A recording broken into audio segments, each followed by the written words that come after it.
a book talk with our incredible president and founder, Dr. Georgette Bennett. We will dive deeply tonight into her newest book, Religicide: Confronting the Roots of Anti-Religious Violence. And I'm honored to be welcoming you here and to welcome also our partners who are joining us for this event. So I'd particularly like to acknowledge the Muslim Community Network, the Muslim Jewish Advisory Council, the Interfaith Center of New York, the New York Board of Rabbis, the International Academy for Multicultural Cooperation, the New York City Office of Faith-Based and Community Partnerships, and of course, our gracious host this evening, Father Andreas and the St. Nicholas Greek Orthodox Church and National Shrine. We are honored to be here with you tonight. At Tannenbaum, we begin our events with what is known as a land acknowledgement. It's an intentional naming of the space in which we live and work. And it's part of a broader effort to decolonize our gathering spaces. This evening in New York City, we find ourselves gathering on the ancestral lands of the Munsee Lenape Nation, and we pay respect to those elders, past and present, who care for this region. And we'd like to take a moment of silence in acknowledgement of the lands and ancestors where we all currently reside, and ask that those ancestors look favorably upon this gathering.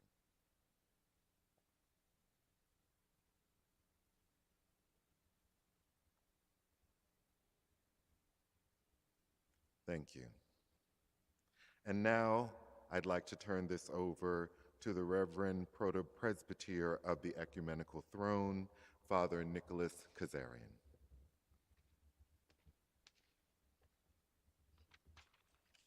Your Eminence, Reverend Fathers, honored guests, ladies and gentlemen, dear friends, it is my distinct honor to introduce to you tonight His Eminence Archbishop Elpidophorus of America.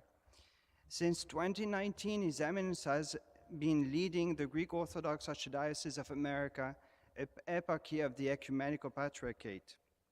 In addition to being a spiritual leader respected globally, a recognized academic, an advocate for social and racial justice, a committed partner in the fight against anti-Semitism, a peace builder, and a true agent of reconciliation, His Eminence Archbishop Elpidophorus is first and foremost the person of dialogue who values the importance of encountering the other.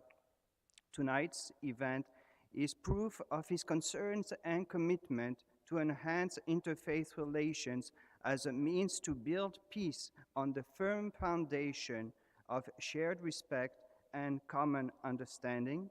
And without further ado, please join me in welcoming His Eminence Archbishop Elpidophorus to the pulpit.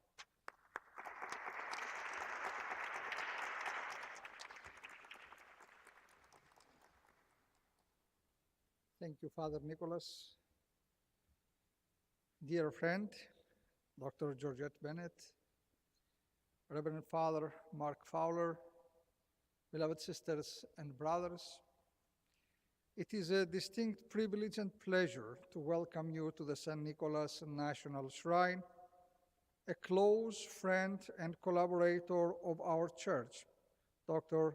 Georgette Bennett, and so many of our ecumenical and interfaith friends and partners.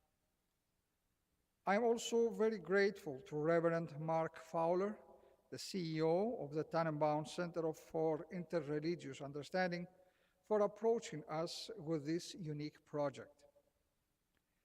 We are here for the presentation of her new book, which she authored with Jerry White, with the title Religicide: Confronting the Roots of Anti-Religious Violence. In all of New York City, I cannot think of a more appropriate setting for understanding this insightful neologism, religicide. For it was here at Ground Zero that we witnessed how religion is weaponized for the destruction of others, thus leading to the destruction of religion, to which this book so eloquently speaks. Every person who died on 9/11 was a spiritual being, as well as a sentient one. Whether we name that quality soul, spirit, Atman, or Anatman, as human beings, we are designed to recognize in one another the capacity for the divine, that we are all capax Dei. When this recognition disappears, the human person who is so capable of beauty, goodness, mercy, and generosity becomes equally capable of the most cruel and destructive evil. Throughout the march of human history, the weaponization of religion and the weaponization against religion have been dual plagues that have inflicted incalculable suffering on our human family. And even now, when our exploration of space has led us to understand that we all have to live together on this big blue marble, we still see the kind of intolerance and prejudice that leads to destruction. It is as if we have learned nothing, especially after the horrors of the 20th century. That is why Dr. Bennett's message is so important for us today, and so important in this place, where a religious house of worship was destroyed, along with so many living images of God, and why it had to be resurrected to restore all that we are able to, because we each have a duty. We have a responsibility to leave our world better than we found it. A truth known to the ancient Greeks and immortalized in the ephebic oath of Athens, where it stands, and I read directly the English translation of that: I shall not leave my city any less, but rather greater than I found it. This is very much the mission of the St. Nicholas Greek Orthodox Church and National Shrine at the rebuild of World Trade Center, to give to our city and to our world a better future than we found. Finally, allow me to express the profound thanks of all of us to Dr. Bennett for her lifelong commitment to raising the consciousness of the human family. Her work, the work of the late Rabbi Mark Tannenbaum, the work of his friend and my predecessor, the ever-memorable Archbishop Iakovos. This is the current in which we all must swim. For it is the movement of the human family toward peace, toward mutual trust, and toward mutual understanding, and ultimately toward love. Thank you all for coming this afternoon. You are always most welcome to this place. Thank you.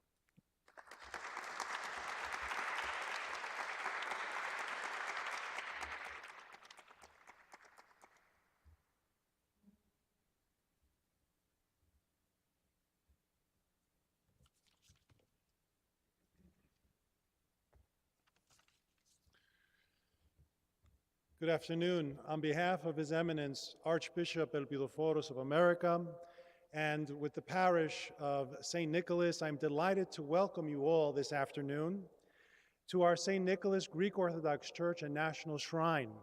I now serve both as the Archiepiscopal Vicar and presiding priest.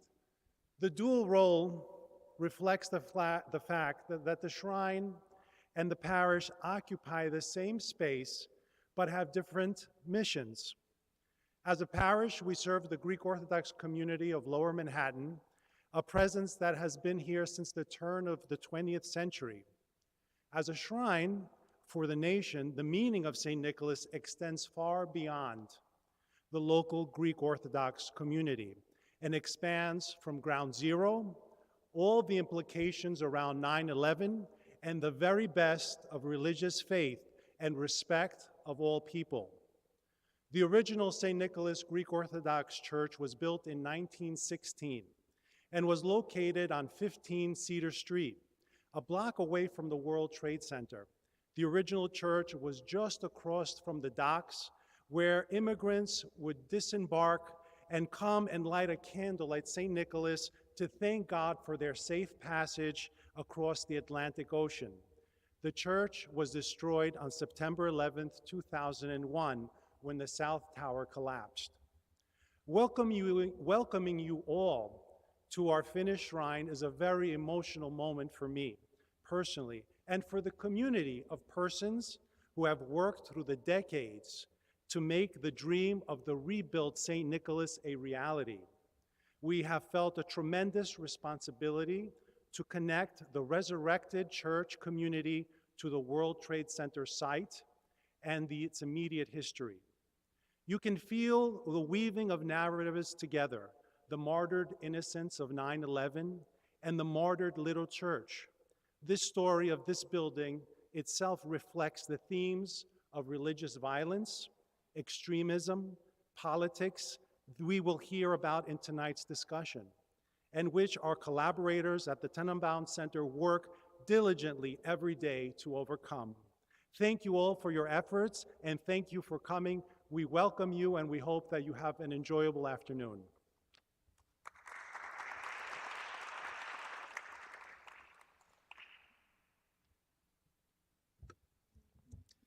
And now it is my distinct pleasure to introduce to you our president and founder, Dr. Georgette Bennett. I do not have the time to go through her entire vita, but she is an award-winning sociologist, a widely published author, a popular lecturer, and former broadcast journalist.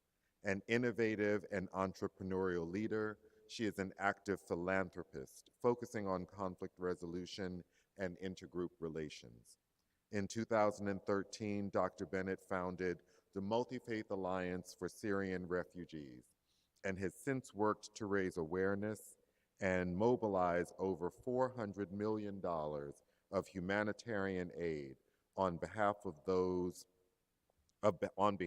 more than 3 million Syrian war victims.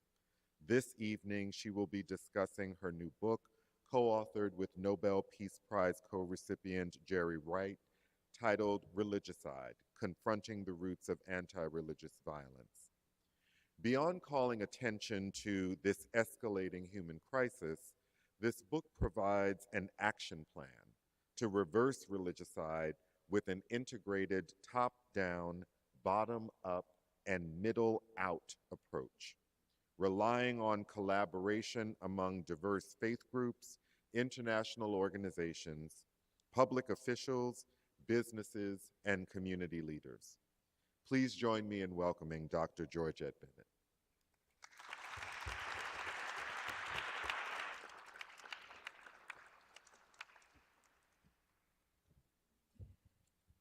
Well, you got the whole book now. I don't have to say anything.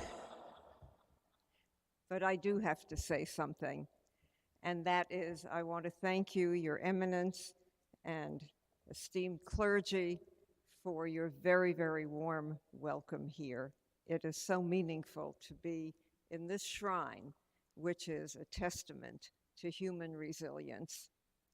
And thank you for mentioning the long history of our work together with the Greek Orthodox Church. And thank you to all the partners, and especially to Mark and the staff at the Tannenbaum Center for organizing this wonderful and, for me, very meaningful afternoon. Well, I would bet that you've probably never heard the term religicide, and yet it describes the fastest growing type of violence in the world. So today I'm going to explain what it is, where it's happening, and why its perpetrators are getting away with murder in plain sight, and how to stop it. So I want to open with a story about a 16-year-old Yazidi woman. Some of you have heard this story. I'll call her Sipan. She was married and 2 months pregnant when she was enslaved, raped, and beaten by ISIS fighters who raided her village. She and her husband, along with tens of thousands of other Yazidis, were driven up Mount Singar and left there to starve. And with no food and no water, or no shelter from the sun, they had no choice but to come back down, and that's when they got caught up in the nightmare, the genocide that was perpetrated by ISIS. Now, Sipan never heard from her husband again. In all likelihood, he was killed by ISIS, as were thousands of other Yazidi men. And after being kicked and beaten, she herself was thrown into the trunk of a car and spirited away to Syria. The beatings cost her the child that she was carrying at the time. Now, Sipan was one of 7,000 Yazidi women and girls who were driven through markets and offered up for sale. And as she testified, sometimes ISIS fighters would board the bus and they would choose one of us. They would drive around with a speaker saying, "If you haven't yet found yourself an infidel, this is your chance to take one." In the 3 years that she was enslaved, Sipan was bought 4 times, and the last time was by an Iraqi fighter who took her to Mosul to serve as a slave to his family. Now, you would think that at that point, the beatings with his wife and his children there, you would have thought that some mercy would be shown, that the beatings would have stopped, but no, she was still raped, beaten, and starved. And then she became pregnant by her ISIS master. She, along with the remnants of the Yazidi community, was liberated in 2017. And Yazidi religious authorities had decreed that ISIS captivity survivors were to be respected, and they created a special purification ritual in order to reintegrate them into the community. But that did not apply to the illicit children with ISIS fathers. Under Yazidi laws of endogamy, children have to have 2 Yazidi parents in order to be accepted into the community. And with a Muslim father, Sipan's daughter could not be considered Yazidi. So in order to be accepted, she had to give up her 1.5-year-old child to an aid agency. Now, after all the trauma that she had endured, Sipan decided to kill herself. A friend stopped her. But 9 years after ISIS began its genocide, Sipan, along with most of the 400,000 displaced Yazidis, remain homeless and mired in trauma. Sipan may have been one of the fortunate ones. In the book, I write about one 8-year-old girl who was sold 8 times and raped more than 100 times over a period of 14 months. Another was Sipan's age when she escaped after 2 weeks in ISIS captivity. But during that time, her sister was raped, and she decided that the only way that she could avoid that same fate was to make herself ugly. So what did she do? She doused herself in gasoline and set herself on fire. She burned 80% of her body. A harsh and antiquated form of Islam was weaponized against these women to justify their enslavement by the men of ISIS. Rape, of course, has long been used as a weapon of war, including in Syria, but ISIS went even further. They used sexual slavery to wipe out religious identity and solidify their homogeneous caliphate. Now, ironically, the most brutal ISIS fighters were not the ones from dominant Muslim countries. The most brutal ones were the ones who were converts to Islam from liberal democracies like Germany, England, and Australia. The Yazidis are an ancient Kurdish-speaking community, and ISIS justified its regicide against them by a fervent belief that Yazidis were devil worshippers, and as such, they were worthy of death. They and their food were considered unclean, and ISIS fighters believed that Yazidis had to be eradicated, or else, as Muslims, they would have to answer to their own God. But when the late Jonathan Sacks, former chief rabbi of the United Kingdom, used to say, "When religion turns men into murderers, God weeps," ISIS gave God plenty of reason to weep. The ISIS playbook, which is called the Management of Savagery, foreshadows the Scorched Earth campaign against the Yazidis and gives it religious justification. Leave no survivors, poison wells, destroy homes, rape and enslave women in order to birth Muslim children, kill all Yazidi men, the elderly, and persons with disabilities, burn all evidence of their existence. And as if killing and enslaving Yazidis weren't harmless enough, ISIS, through ecocide, displaced nearly the entire population of the Yazidi ancestral homeland in Shingal. Although the northern villages of Shingal were freed in 2015, Yazidis could not immediately return. ISIS had placed landmines in fields and houses throughout the region. Even as ISIS began losing territory, its fighters eviscerated the landscape by sabotaging and poisoning wells, as well as destroying pumps and stealing cables, generators, and transformers. ISIS scorched and chopped down Yazidi orchards and slaughtered 70% of the animals. In short, ISIS wanted to make it impossible for Yazidis to return to their ancestral lands. Enslaving young boys and youths and training them as militants did more than strengthen ISIS fighting forces. It made Yazidi children a lethal threat to their own community. One Yazidi survivor reported that ISIS fighters asked the men to identify their religion. When the men confirmed that they were Yazidis, the ISIS fighters said that they were infidels and that killing them was lawful and permissible. After being made to hand over their keys, their phones, their whatever they had on them, they were asked whether they were willing to convert. And when they refused, they were executed on the spot. And that's because ISIS deemed them not human and having no right to live. So why does Yazidi pain resonate so deeply for me, a Western Jew, whose life could not be more different than the pastoral life once led by this ancient and obscure religious group? Well, for one thing, we Jews know what it means to be enslaved, to be considered subhuman, to be demonized, to be the victims of violence with a purpose. And ISIS used some of the same techniques as the Nazis.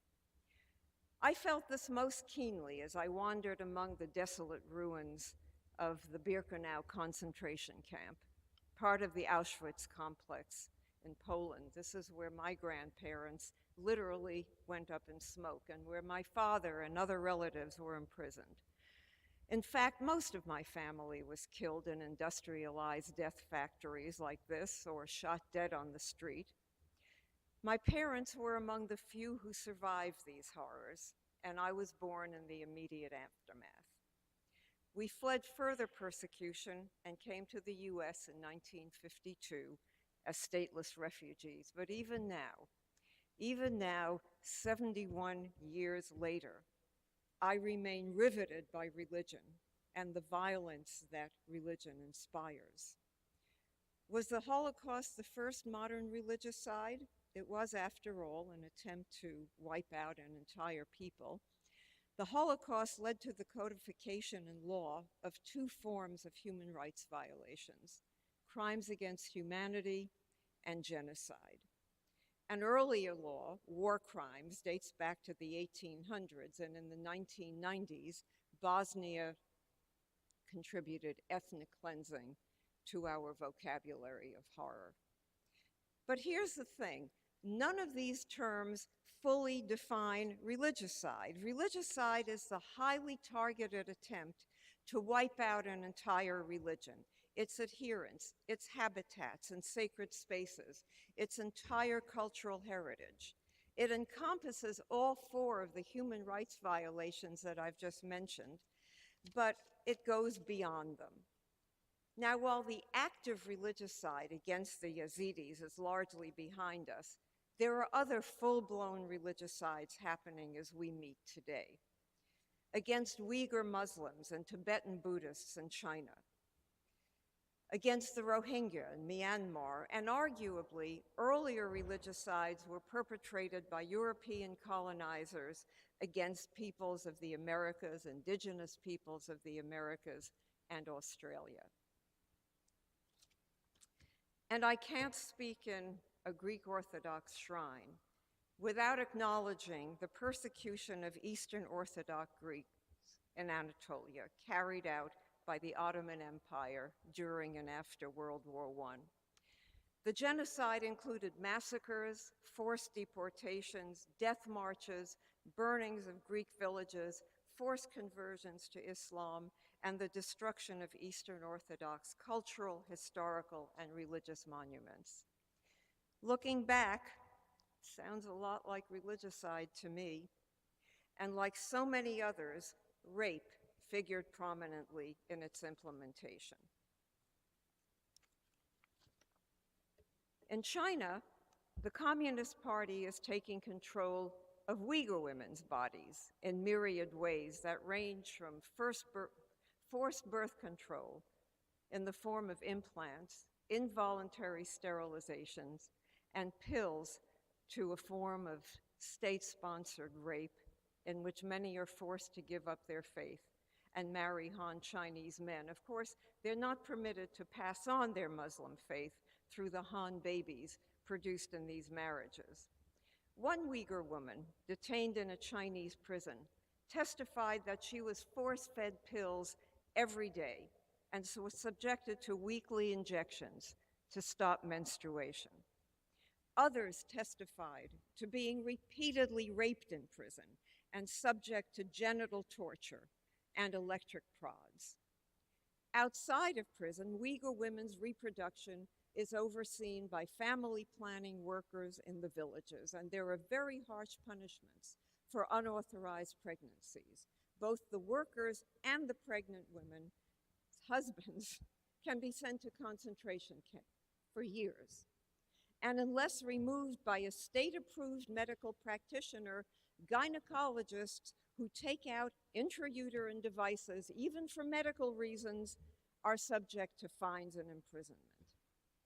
In Myanmar, radical Buddhist monks are perpetrating a religicide against the Muslim population. A 2018 UN report found that these men believe the high birth rate of Rohingya women is a threat to Buddhism. To that end, the military systematically chooses reproductive age women and girls for rape, attacks, mutilation, and yes, even branding. The apparent agenda of the Buddhists is to use gender violence against Muslim women to quash their ability to spread their culture and identity through reproduction. Violence against women, whether in China, Iraq, Myanmar, Africa, Afghanistan, or the Americas, is a tragically familiar tool of those seeking religious and political dominance. Through forced birth control, they reduce birth rates. Through forced marriages, they achieve mandatory conversions. Through rape, terror, shaming, communal rejection, and intergenerational trauma, they use women to eradicate their own people, beliefs, and cultural heritage. But at this point, I'd like to widen the lens and move beyond women. While other forms of violence in the world are decreasing, anti-religious violence is growing fast, And yet, religicide slips between the cracks of our current human rights infrastructure. And in order to end it, we have to first name it. But once we name it, we need to understand how it begins. It begins with hate speech. Hate speech is hard to define, which makes it hard to prosecute without violating laws and norms related to freedom of expression. International laws don't prohibit hate speech. They only forbid incitement that deliberately triggers violence and discrimination. And the criminal justice system can step in only after hate speech turns into a hate crime or mass atrocity. As of now, 33 countries, plus the 47 countries of the Council of Europe, have enacted hate crime legislation. Most of what is ruled illegal in these countries would be considered protected free speech here in the US. But the First Amendment does not protect incitement to violence. You might want to think about that as you hear all the reports about the argument that former President Trump's defense team is going to be using, which is that what was being done was protected speech under the First Amendment. Incitement to violence, as I mentioned, is not considered protected speech. And although the US has no national hate speech statutes, 47 out of 50 US states have enacted hate crime legislation. And yet, hate speech is precisely the point at which we need to intervene in order to prevent religicide. There's a clear link between verbal violence and physical violence, and it starts with dehumanizing the other with words. Swine, kike, nigger, towelhead, parasite, fag. Words that empty others of their humanity and reduce them to caricatures filled with contempt. That kind of psychic numbing makes it easy to swing that hate-filled caricature from a lynching tree, to shove them into the fires of a Nazi oven, or to shoot them at prayer in a mosque in New Zealand or in a synagogue in Pittsburgh. The core precepts of each of the great religions are rooted in love, peace, and respect. You heard His Eminence talk about that. But ironically, it's in religion that one also finds the roots of hate speech. That's because of group narcissism. The idea that one's own group holds a monopoly on truth. It's grounded in apocalyptic thinking that divides the world into the children of light and the children of darkness. By virtue of being Black, foreign, Jewish, Catholic, Greek Orthodox, Muslim, liberal, or LGBTQ, a person can be branded as impure and therefore game for bigoted scourges. Now, American history is replete with linkages between moral fervor and physical violence, from the pious Puritans who burnt their witches to the Ku Klux Klan who burned their crosses, to the neo-Nazis who march in Charlottesville proclaiming Jews will not replace us. And world history gives us many more examples. Just look at the genocides in Bosnia, Rwanda, Ethiopia, genocides that began with leaders spewing hate speech. There are hundreds of intertwined laws, resolutions, declarations, and mandates designed to protect our right to believe what we want, how we want, where we want, and with whom we want, including the 30 articles of the 1948 Declaration of Human Rights. Yet almost all of these rights are violated on a daily basis. That's because declarations, unlike conventions and treaties, are not legally binding. And even though conventions and treaties are legally binding, they often can't be enforced. Now, aspects of religicide are covered by these acts, but we're pushing for a new category of human rights abuse because there's nothing that completely covers it. So let me give a few examples of where religicide slips between the cracks. In the 1960s, the UN General Assembly debated race and religion, even though both were already supposedly covered by the Universal Declaration of Human Rights. And at the time, many countries in the Global South and the West wanted an international framework to end anti-religious violence and extremism. But geopolitics got in the way. What a surprise. Communist states had very little appetite for advancing religious freedom and preferred to highlight systematic racism in the West. In 1981, the General Assembly finally ratified a watered-down version which eliminated intolerance based on religion or belief, but it was enacted as a declaration. So like the Universal Declaration of Human Rights, it lacks the force of law. In 1967, there was a debate about whether incitement to hatred should be subject to punishment.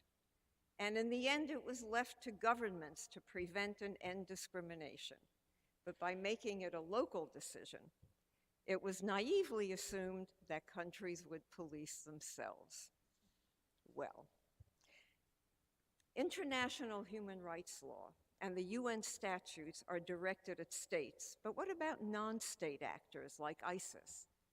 ISIS perpetrated a horrific regicide against the Yazidis in Iraq, yet there's nothing in the existing statutes that brings ISIS to justice.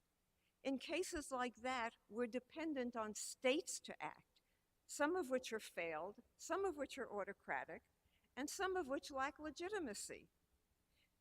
Facticide, which includes hate speech, disinformation, and incitement, is a key feature of religicide. And under Article 20 of the International Covenant on Civil and Political Rights, states are obligated to forbid any advocacy of national, racial, or religious hatred that constitutes incitement to discrimination, hostility, or violence. That's a quote. But states aren't obligated to move about against these kinds of expression. Ironically, when statutes are used to criminalize incitement, they're often aimed at civil society human rights activists rather than the perpetrators of the violence. Just look at China's crackdown in Hong Kong. And in criminalizing and prosecuting incitement to violence against religious groups, we run into even more gaps in international law and find more roadblocks in bringing the perpetrators to justice. Human rights law specifies the legal duties of states, but the International Criminal Court tries persons, not states, not organizations, not groups. Now that might cover Vladimir Putin as an individual, but what about Syria, China, or Iran as rogue states? What do we do with ISIS? According to the Nuremberg Principle, following orders doesn't absolve individuals of responsibility for human rights crime. But there are two contravening exceptions. First, the perpetrator was under a legal obligation to obey. Second, the perpetrator didn't know that the order was unlawful. Well, what's the definition of a legal obligation? What's the definition of unlawful? Can official government policy be unlawful? The actions of Nazis were completely lawful under German law, as are the actions of the Chinese Communist Party and China's laws. Now, I mentioned earlier that destruction of cultural heritage is a feature of religicide. And there's actually a Hague Convention that covers that in the event of armed conflict, but there's a catch. Cultural property must be registered and marked with specific emblem for protection. Now that's great for large cultural landmarks that are recognized as World Heritage Sites. That's great for this wonderful shrine, which I hope will get that kind of recognition. But it ignores sacred lands, rivers, and mountains, such as the Yazidi home in Shingal, And what about smaller sites, cemeteries, and articles of religious custom and practice? What about scriptures and sacred books? What about attacks on libraries?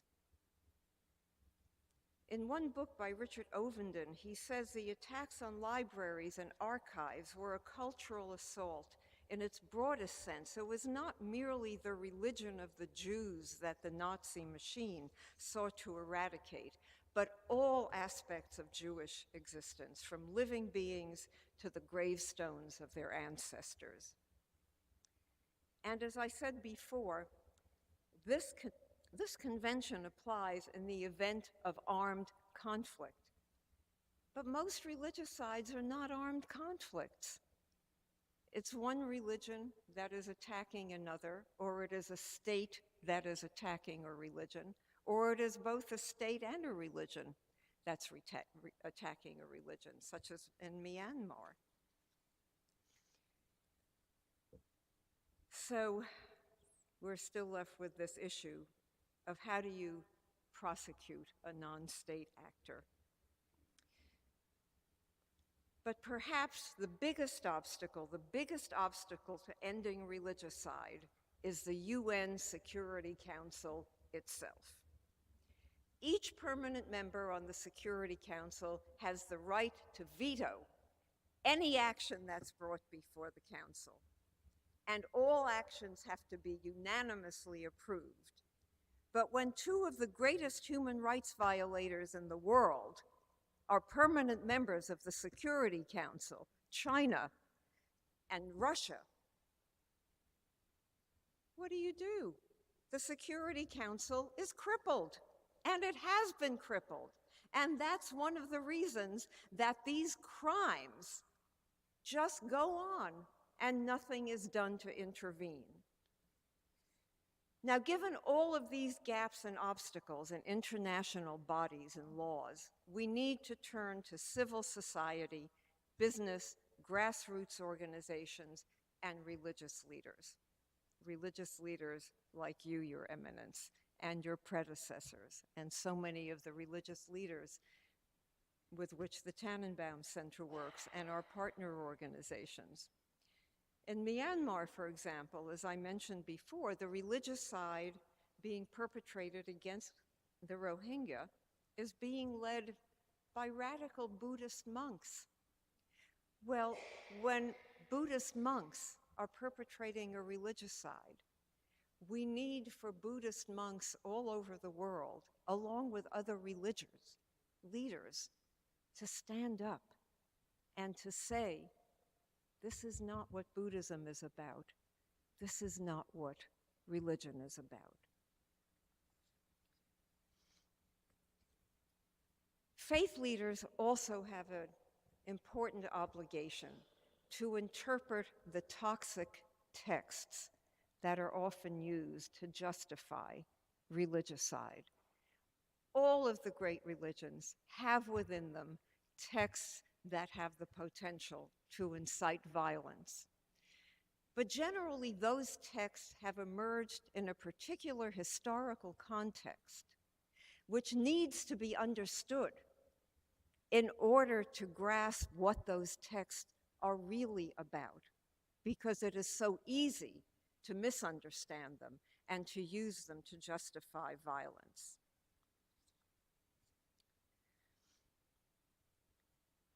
There are other things that religious leaders can do. They can provide sanctuary and houses of worship and use their convening power and moral persuasion to organize coalitions.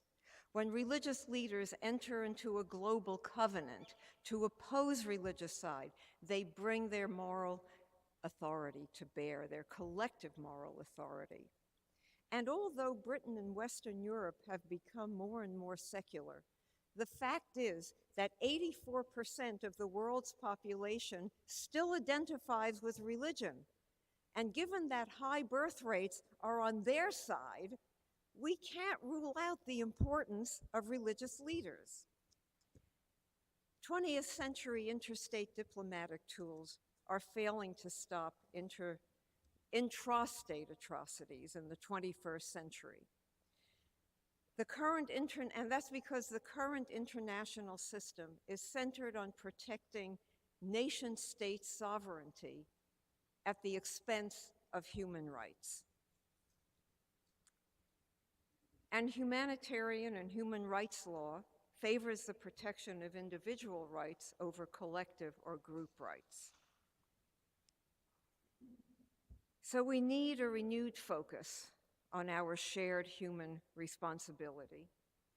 And who is better to bear this responsibility than people of faith, people who share the universal values of compassion, equity, and dignity, can unite in a powerful voice calling for an end to regicide.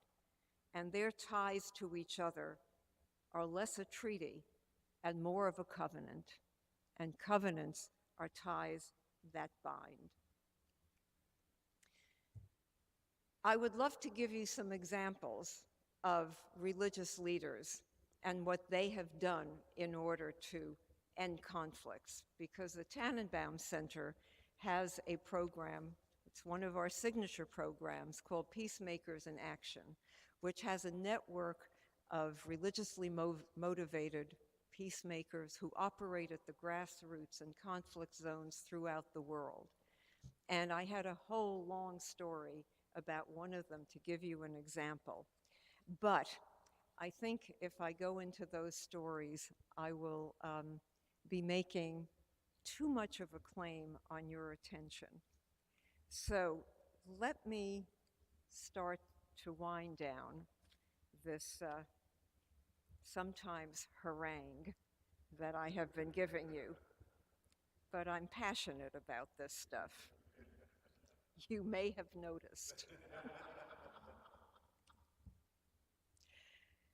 Religious leaders are part of a top-down, middle-out, bottom-up approach that we outline in our Religicide book, and which Mark mentioned in his very kind introduction.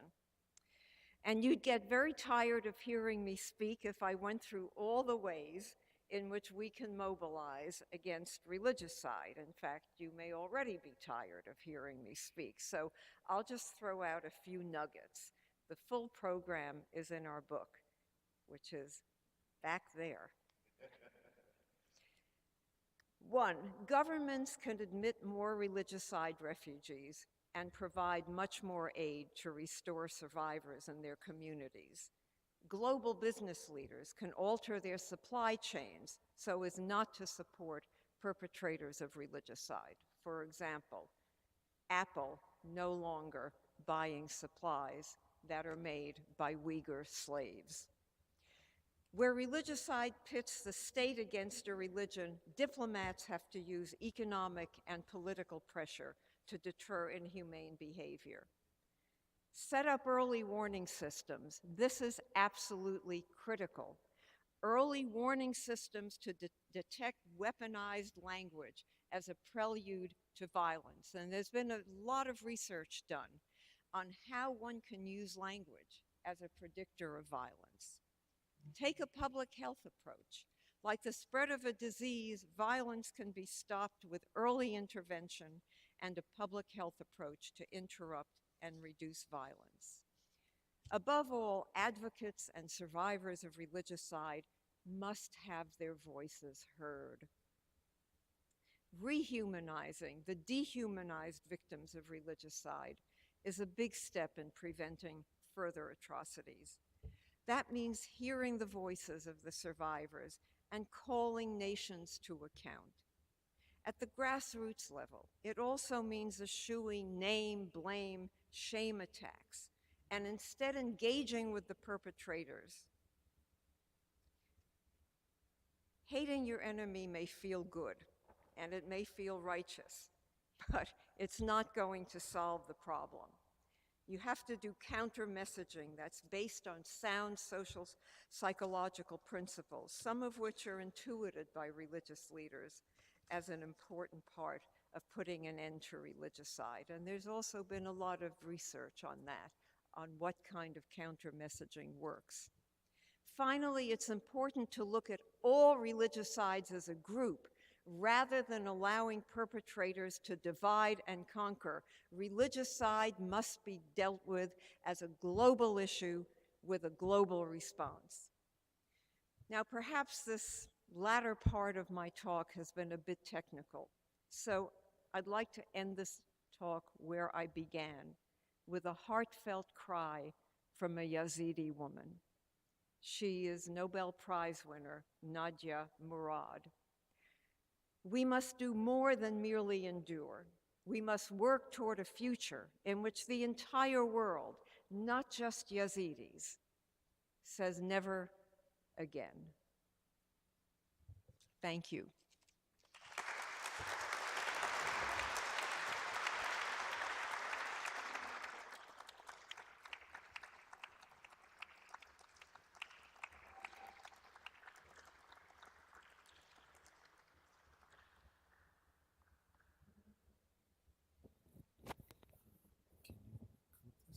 Sure.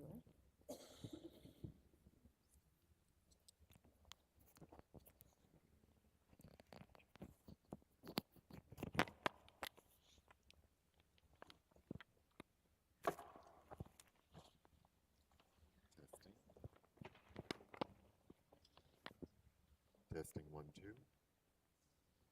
Can you hear me? Yes. Great, thank you. This is a role reversal, Mark. I used to interview you. I know. And since I still... You were a great hire. I like to think so. Well, since I still got my job, I actually want to hear, and I could listen to you talk all day, but I would really love to hear a couple of those stories that you generously edited from your formal remarks. I really meant to go into them, and then I realized I was running way over. Well, you know, I'm going to open up the question and answer to everyone here, but I get to ask the first question. So I really would love, I mean, I think that, first of all, the book is amazing. I particularly am moved by the global covenant and the idea that in covenant, in intentional relationship, there is much more that we can accomplish than in just the models that we have now.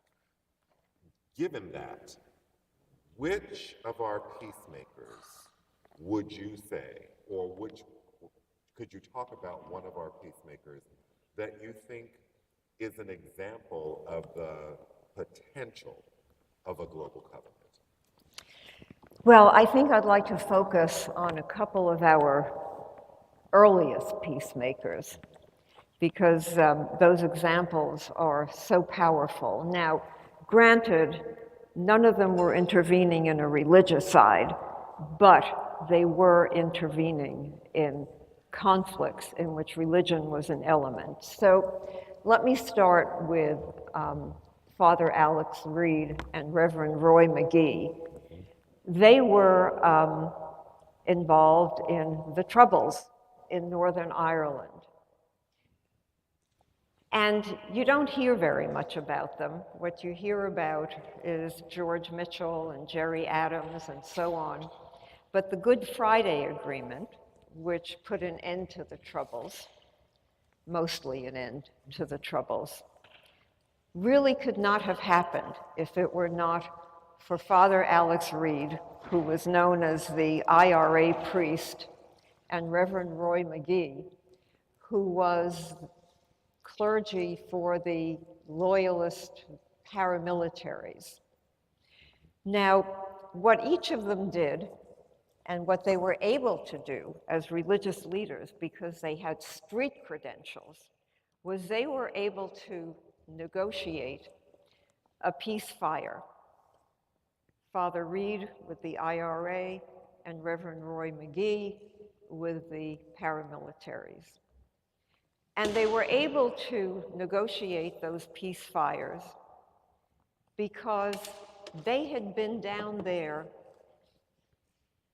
on the ground while the fighting was going on. Alex Reid used to work with the prisoners in Mays, the notorious Mays prison, with all the hunger strikes where the prisoners were trying to renegotiate their status from political prisoners to prisoners of war. And he also was there in the street tending to them when they got injured in the fighting. Tending not only to them, there's a photograph that circulated around the world in which he was administering last rites to a British soldier who had gotten killed in the fighting. And as you know, the British were absolutely the enemy of the IRA. It was the British yoke that they were trying to cast off. The same thing with Reverend McGee. There were militias that were planning to go out in the streets in the Protestant areas, and he knew that this would lead to violence. And he told them to please stay home. He said, "Stay home. I personally will patrol the streets to make sure that you stay safe." So it's because of acts like this that when Reed and McGee said to their respective constituents, "You are in violation of what God wants you to do," they took that very seriously. And so he was able to negotiate these ceasefires. And a very interesting thing happened. I was in Northern Ireland very soon. I was in Belfast very soon after the signing of the Good Friday agreements. And this was a very tough thing for the Irish to accept, because one of the terms of the Good Friday Agreement was the release of political prisoners. Now, by agreeing to release the political prisoners, you were agreeing to the release of the murderers of your loved ones. That's what you were agreeing to. Now imagine what an act of forgiveness it had to take to agree to that referendum, which included that. So after the Good Friday Agreement was approved, I was at a meeting with released political prisoners. On the one side were released IRA prisoners, and on the other side were released loyalist paramilitary prisoners. There they were in a room together. There they were with the murderers of their loved ones. And yet, they were in the forefront of reconciliation. And they became the leaders in their communities. Now, why did they become the leaders? It's because while they were in that notorious Mays prison, negotiating their status as prisoners, they were learning negotiation skills. They were learning leadership skills, and they were able to put these to work after the signing of the Good Friday agreements. Another one? I dare not. Well, but I think that what's really wonderful and important about what you're bringing up, there are two things that resonate for me. One is the idea that these were religious leaders in action. Yes. They were people, they were men, women, they were men who are peacemakers in action, are men and women who are literally constantly working with the community, so that it's not a surprise when someone comes and is able to enact their moral authority and say, is this what you believe you should do? That's right. They are there before, during, and after the UN peacekeepers. That's right, that's right. I mean, that was one thing that I thought was really critical. And I think the other thing that you really brought home in the story, because as I understand it, Father Reed and Father McGee and Reverend Reed had never met. They had never met. So they were negotiating with the groups that they were most closely connected to. And it's almost as if they were connected in some way unspoken to take these acts, never having met one another and not knowing that the other was negotiating. So it's not like, it's not like they were communicating and sending texts back and forth. I just got them to agree to da da da. I mean, that they were operating on. People weren't texting. People back weren't then. texting then. So, they were operating at quite a high spiritual level to be driven in their own context to work with people where they were. So I could ask lots more questions, but then the people in the audience will get mad. So is there anyone who has a question? Oh, and there's a question right away. Someone is coming right now with the microphone. Is this working? Yes, it is. It is. Okay. Well, that was absolutely marvelous, Georgette. I mean, really, really marvelous. My question is, when you look across the globe and throughout history, religion is premised on teaching of kindness, mutual respect, love, belief in a deity, some type of destiny, and somehow that gets twisted in the name of religion into hate and power and drive to dominate and to often eradicate in the name of trying to be superior. I think if we could figure out how that twist happens, maybe there's a way to prevent religicide in the future. Well, I'm going to answer that, Stuart, by repeating something I said during my talk, because I truly believe that this is the root of it all. It's apocalyptic thinking. Because once you start dividing the world into the children of light and the children of darkness, that's where it happens. Once you start believing that your own particular religious truth is the truth, that's where it happens. Because once you do that, it's the start of dehumanization. Everybody else then becomes an infidel. And I think it's as simple and as complicated as that. And could you also, Georgette, just say a word, because I also heard you say in your presentation, the whole idea of, in our traditions, and particularly in sacred texts and in oral tradition, there is explanation for everything, both that which we have overcome, that which we have suffered, and who it may be still okay to not like a whole lot. So could you just say a little bit about the importance of scriptural reasoning and the importance of holding sacred text in context? Yes.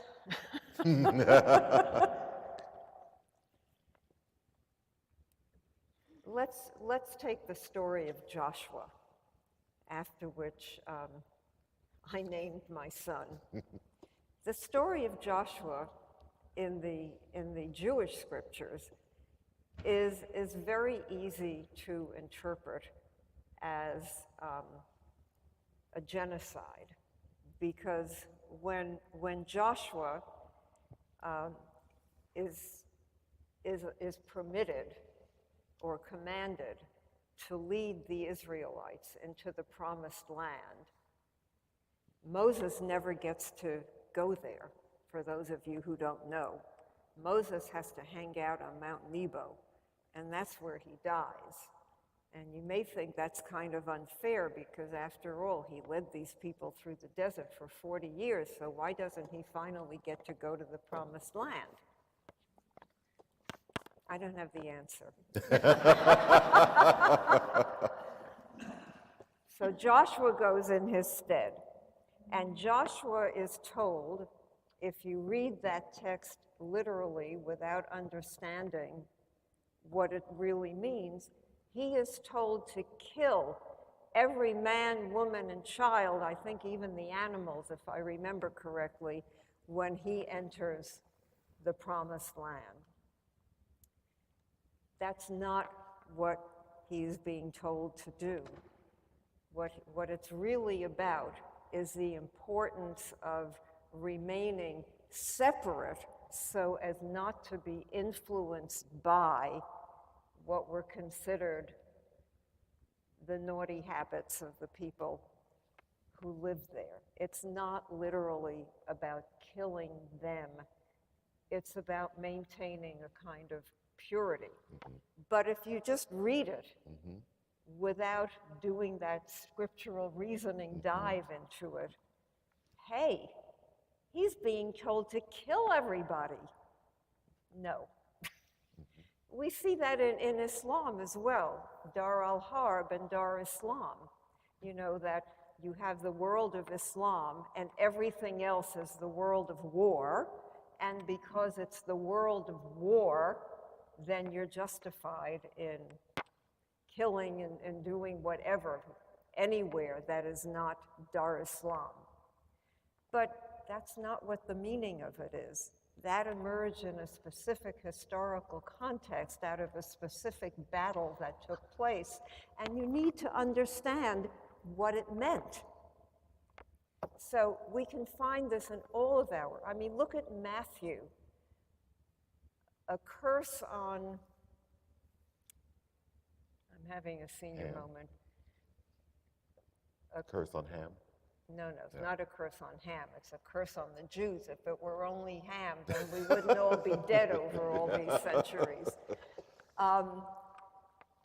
No, it's Matthew about a curse on their blood, and it's basically that the thing that has been interpreted to mean that Jews are an accursed people. It's the teaching of contempt against the Jews, but I'm losing the precise quote, which has been interpreted over the centuries as a mandate to persecute Jews. But that's not what that quote in Matthew is about. What it is about, you should be helping me out with Matthew. Come on, this isn't fair. I've got all this clergy sitting here and nobody's helping me out. And you're supposed to be compassionate and you're supposed to be nice.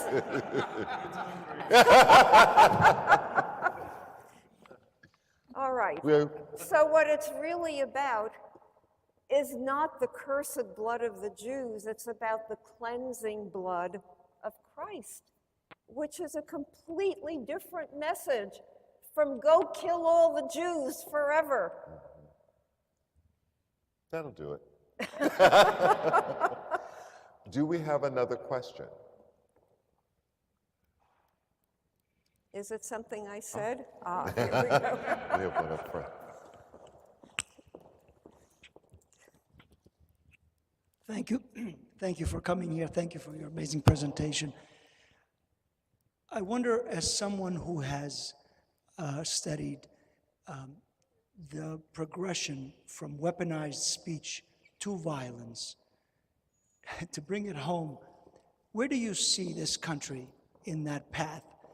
And maybe you can expand and explain to us your understanding of why aren't all the religious leaders daily providing a deluge of stop that because it's not leading in the right place. How do you see that?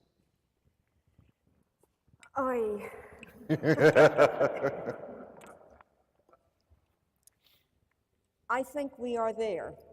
I think we are at that nexus of dehumanization leading to violence. We're seeing it all around us. I think it's undeniable. People feel free to act because, again, we have divided our country into the children of light and the children of darkness.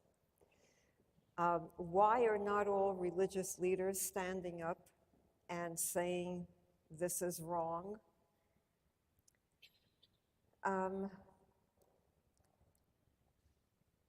I don't have a full answer for you, but I think it is true that we see some religious some religious institutions, some religious denominations that have become very politicized. And once politics begins to influence religion, that's where religion becomes very corrupt. In another book I wrote a long time ago, a book called Crime Morphs, The Future of Crime in America, I have a chapter in which I deal with an evolution that has taken place on the religious right and in evangelical Christianity, which historically eschewed politics. And in fact,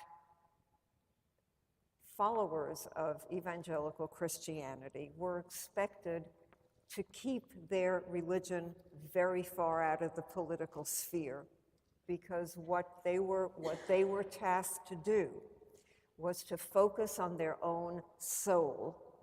And if you began to move into the political sphere, that's not what you were doing anymore. So that's just one example, and I don't by any means imply that evangelical Christianity is the only place where we have seen politicization taking place.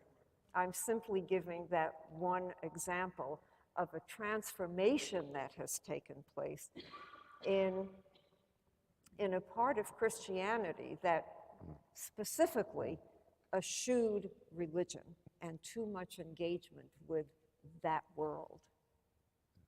And we see what some of that has led to. So, you will be the last question. Hold on one second. The microphone is coming to you.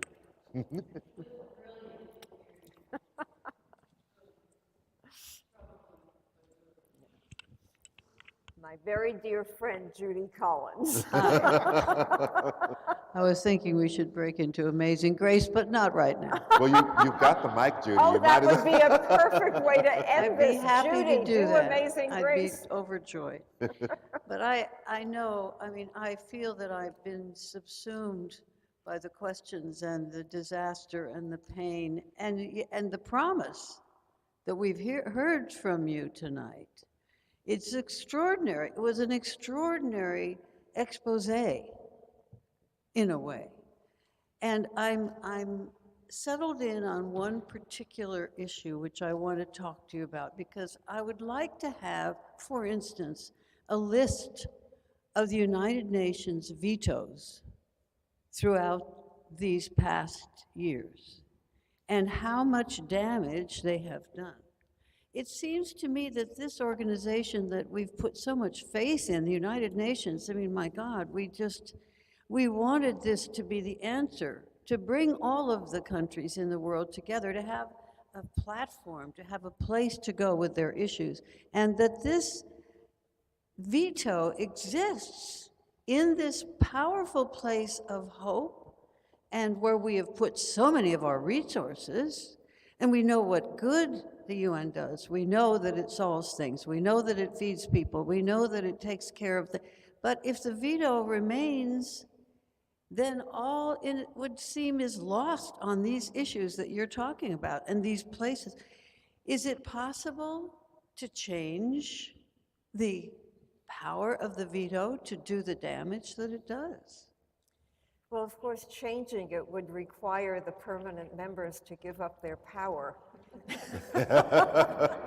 Yes, indeed. There is a very cumbersome mechanism which is very, very rarely employed.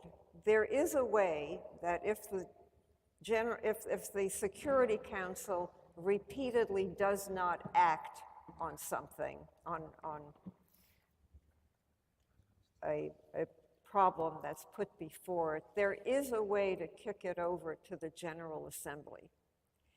But it is extremely difficult to do, and I can't give you any examples of when it has actually been done. But the problem really goes back, the police are coming. I don't think they're coming for you. Are you sure? They're coming I'm not for sure. me. So keep talking. I have a lot of skeletons in my closet. This all goes back, believe it or not, to the Peace of Westphalia. Now, the Peace of Westphalia is a treaty that was enacted in order to supposedly end the religious wars in Europe. Excuse me? Date. I was deliberately avoiding the date because I'm very bad at remembering dates. I think it's in the 1600s, but it was probably a century or two before that. Anyway, you 1654. can Google the date. Just remember Peace of Westphalia. Listen, I'm almost 77 years old. I don't have to remember all those dates anymore. I passed all my exams. Peace of Westphalia was very important because one of the things that it did, the way it put an end to those religious wars, is it privatized religion and made the state sovereign. Now, that certainly created a separation of church and state, and certainly here in America, we would say that's a good thing. But what was bad about it is that it elevated protecting the state above protecting the citizens of that state. And that principle of nation-state sovereignty that began with the Peace of Westphalia is the root of all the problems in the UN. Because the cardinal rule is non-intervention in the internal affairs of a state. And that's one of the reasons that we see so many human rights abuses, and we see so many of these conflicts where we are helpless to intervene. It is the principle of sovereignty. And what we need to do is elevate the responsibility of the state to protect its citizens, and if it does not, to make it much easier to intervene. As international law stands now, the only time you can intervene is if a conflict spills over into another state. In other words, if it goes across a border. As long as it's happening within a state, the principle of sovereignty dominates. And so with that, I want to actually use your question, and thank you, Judy, wonderful to see you, to ask everyone to consider what you might be taking from this conversation tonight. They can take my book. That you can take, no, so to be clear, you may purchase the book. You may purchase the book, and if you like, Georgette will happily sign it for you in just a moment. What? Keep going. Okay. So that is going to take place right outside. But what I would like to invite everyone to do, this conversation, this event, is a part of a series that we started last year in recognition of our 30th anniversary that we call 3,000 Conversations for Building Respect. And so the invitation to all of you is whatever it is that's been inspired or kindled inside of you with this conversation to actually continue it. There is on our website, you'll find a way for you to both video record your reflections of the evening. There is a place for you to actually write out your reflections of this evening. But we really do ask you to take this conversation beyond these walls into your communities so that they don't just become a very nice evening with a remarkable woman and a dashing CEO,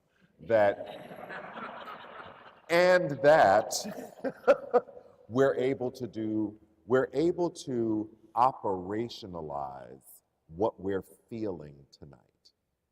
It's one thing to feel good. it's quite another to do good. And so we really do invite you to participate in our 3,000 Conversations activity. Yes. You think I made them feel good? Well, I think you set them on fire. You built a fire inside for justice, I think. That's what I'm going to go with.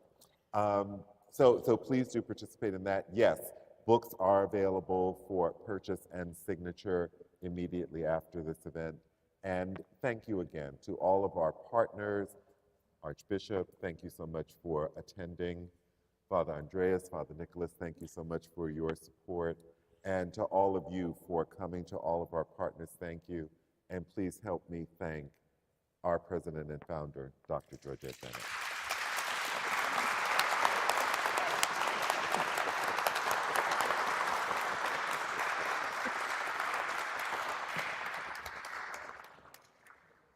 Thank you so much.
Excuse me, everyone. I have an earring.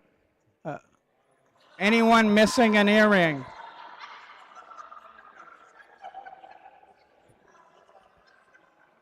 Yes, it's a diamond earring.